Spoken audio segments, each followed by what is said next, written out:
Assalamualaikum warahmatullahi wabarakatuh. Perkenalkan, nama saya Muhammad Amran, Prodi Ilmu Politik, NIM F0122-313, Fakultas Ilmu Sosial dan Ilmu Politik. Oke, langsung saja. Di sini saya akan mengambil mata kuliah yang dimana tentang politik era Madinah.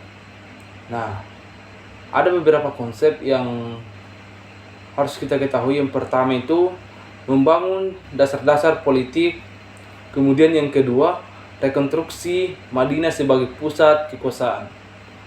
Kemudian yang ketiga, menetapkan piagam Madinah.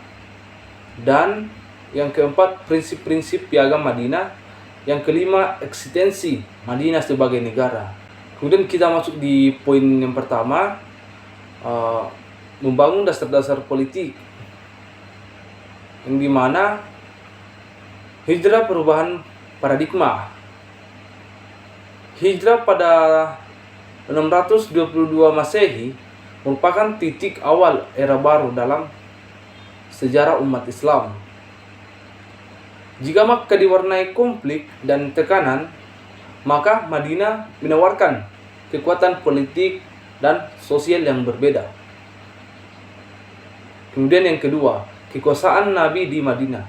Nah, Nabi mempunyai kedudukan ganda, kepala agama dan sekaligus kepala negara. Transformasi itu menunjukkan perubahan peranan.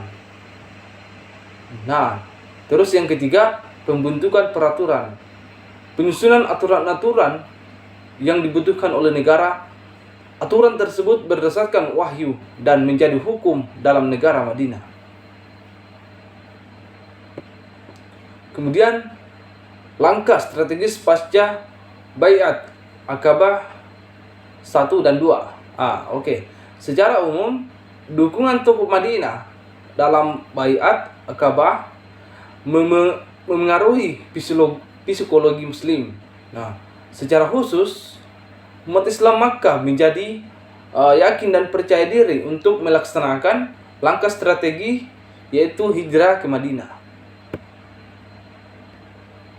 Kemudian yang kelima, dampaknya hijrah. Madinah lahan subur untuk pengembangan ide dan pemikiran. Gagasan Islam berkembang dan memengaruhi pemikiran politik Islam. Kemudian yang keenam, tanggung jawab Nabi.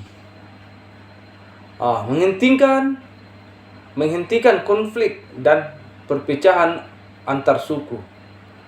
Kemudian memperkokoh solidaritas masyarakat di Madinah. Ketujuh,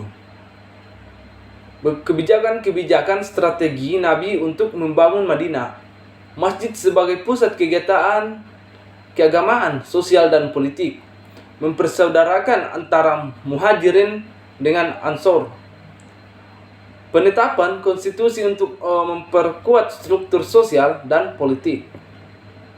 Nah, kemudian kita masuk pada rekonstruksi Madinah sebagai pusat kekuasaan.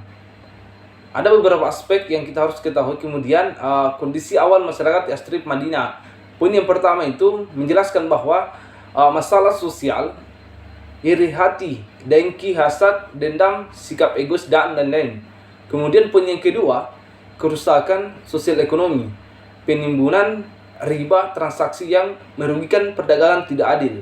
Kemudian poin yang ketiga, masyarakat terpecah, fragmentasi sosial, kelemahan dan dari ancaman luar.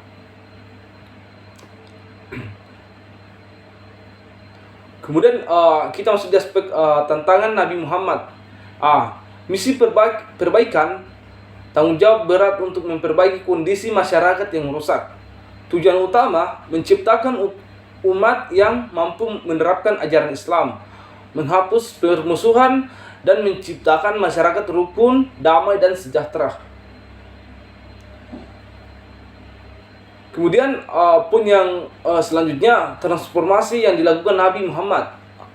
Aspek sosial edukasi, mengubah nama kota, mempersaudarakan suku, menciptakan suasana kasih sayang dan persaudaraan. perubahan nama. Kota Yastrib menjadi Madinah. Suku Aus dan Khazraj menjadi Al-Ansar. Mungkin itu saja yang bisa disampaikan. Bila ada kurangnya mohon dimaafkan. Assalamualaikum warahmatullahi wabarakatuh.